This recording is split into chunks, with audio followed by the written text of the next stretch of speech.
হ্যাঁ, আমাদের আগে থেকেই যেটা এক্সপেকটেশন ছিল যে 28 থেকে 30-এর মধ্যে আমাদের রাজ্যে প্রায় সব জেলাতেই কালবৈশাখী হওয়ার সম্ভাবনা রয়েছে। সেটা গতকাল কিছু কিছু জেলায় হয়েছে এবং আজকেও প্রায় বেশিরভাগ জেলাতেই দক্ষিণবঙ্গের কালবৈশাখী হয়েছে। তার সঙ্গে আমাদের কলকাতাতেও আজকে দুপুরবেলায় কিছুক্ষণ আগে হয়েছে। সেটা যেটা হয়েছে কলকাতাতে আমাদের 2:47 নাগাদ দুপুরে আমাদের সর্বোচ্চ বাতাসের গতিবেগ 88 কিলোমিটার পার আওয়ার বেগে আছে। আর এটা 2 মিনিট স্থায়িত্ব ছিল, এটা কালবৈশাখী ঝড় যেমন হয়। আর এর সঙ্গে সঙ্গে বৃষ্টিও হয়েছে। আর এখন আমাদের যেটা পূর্বাভাস রয়েছে আগামী কয়েকদিনের, তাতে আগামীকাল ও বজ্রবিদ্যুৎ সহ বৃষ্টিপাত কিছু কিছু জেলায় হবে।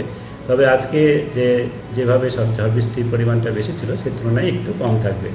আগামীকাল আমাদের 40 থেকে 50 কিলোমিটার পর্যন্ত কিছু কিছু জেলায় বজ্রবিদ্যুৎ সহ বৃষ্টিপাত দমকা হওয়ার সম্ভাবনা বলা হয়েছে।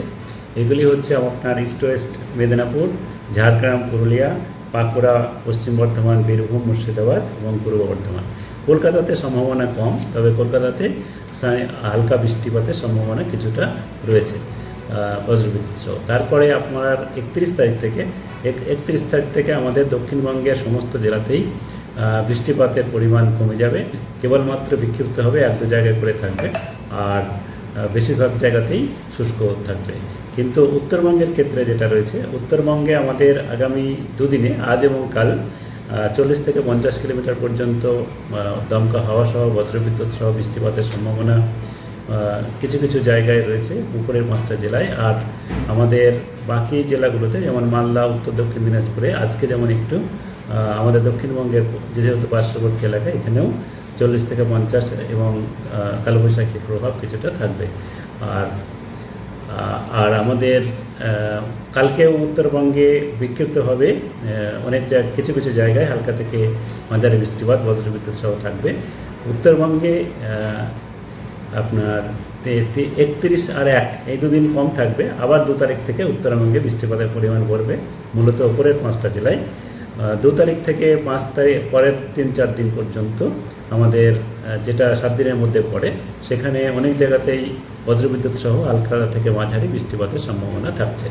আর এখন যেহেতু আমাদের আজকে দক্ষিণবঙ্গের সব জায়গাতেই ঝড় বৃষ্টি হয়েছে বা হচ্ছে, যার জন্যে তাপমাত্রা এখন আমাদের কমে যাবে এবং যেটা আর্দ্রতার জনিত যেটা আমাদের অস্বস্তি একটা ছিল, সেই আর্দ্রতাজনিত অস্বস্তিও কমে যাবে, কারণ আর্দ্রতাও কমে যাবে এবং তাপমাত্রাও কিছুটা কমে যাবে। গতকালই কমেছে এবং আগামীকালও আরেকটু কিছু কম থাকবে।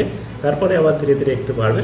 সর্বমোটভাবে খুব বেশি তারতম্য হবে না, কারণ আমাদের সর্বোচ্চ তাপমাত্রাটা খুব একটা বেশি তো ছিল না, কিন্তু আর্দ্রতাটা বেশি ছিল। তবে আর্দ্রতায় বৃষ্টিপাতের ফলে আবার কমে যাবে, তার জন্যে স্বস্তিটা ফিরবে। এই মৌসুমী বায়ুর এখন আমাদের যেটা প্রায় আমাদের মূল ভূখণ্ডের কাছাকাছি এলাকায় এসে গেছে, যেটা আমাদের আরব সাগরের অঞ্চল এবং বঙ্গোপসাগরের অঞ্চলে পড়ে, যেটা আমাদের লাক্ষাদ্বীপ এরিয়া ওই সব অঞ্চলে। এবং আগামী 2-3 দিনে আরও কিছুটা অগ্রসর হওয়ার সম্ভাবনা রয়েছে। এবং আগামী এক উইকের মধ্যেই, নেক্সট উইক এই উইকের আগামী 7 দিনের মধ্যেই কেরালাতেও আপনার পৌঁছে যাবে। তবে আমাদের প্রতিদিনই এটা আপডেট দেওয়া হচ্ছে, এক্সাক্ট ডেট যেটা হবে সেটা বলে দেওয়া হবে। এবং তারপরে আমাদের পশ্চিমবঙ্গের জন্য যেটা বলা হবে সেটা কেরালাতে হওয়ার পরে তারপরে পশ্চিমবঙ্গে কখন হবে বা কীভাবে হবে। তবে কেরালার সাথে সাথে আগামী 1 উইকের মধ্যে আমাদের যেটা নর্থ ইস্টার্ন স্টেট সেই সব জায়গাতে ঢুকে যাওয়ার সম্ভাবনা রয়েছে। অলরেডি আমাদের বঙ্গোপসাগরে কিছু কিছু জায়গায় এসছে। তার জন্যই আমাদের যদি আমার উপকূল অঞ্চলে, যেমন আমাদের দেশের মধ্যাংশ বা মধ্যবর্তী রাজ্যগুলোতে যেটা আমাদের তাপপ্রবাহ চলছে, কিন্তু আমাদের রাজ্যে কিন্তু সেইভাবে তাপমাত্রা কিন্তু বাড়েনি। এর মূল কারণ হচ্ছে আমাদের বায়ুর নিম্ন স্তরে দক্ষিণ দিকে থেকে বাতাস আসছে, তার জন্যে জলীয় অবশ্য আসছে, কিন্তু তাপমাত্রাটা খুব বেশি বাড়তে পারেনি, তার জন্যেই সেটা হয়নি। আর এখন আমাদের এটা চলতে থাকবে। মৌসুমী বায়ু যেটা আমি বললাম যে কেরালাতে হওয়ার পরে তারপরে যেমন অগ্রসর হয় তেমনভাবে বলা হবে পশ্চিমবঙ্গে। তারপরে অবশ্যই আগে প্রথমে কেরালাতে আসতে হবে, তারপরে আমাদের বলা হবে।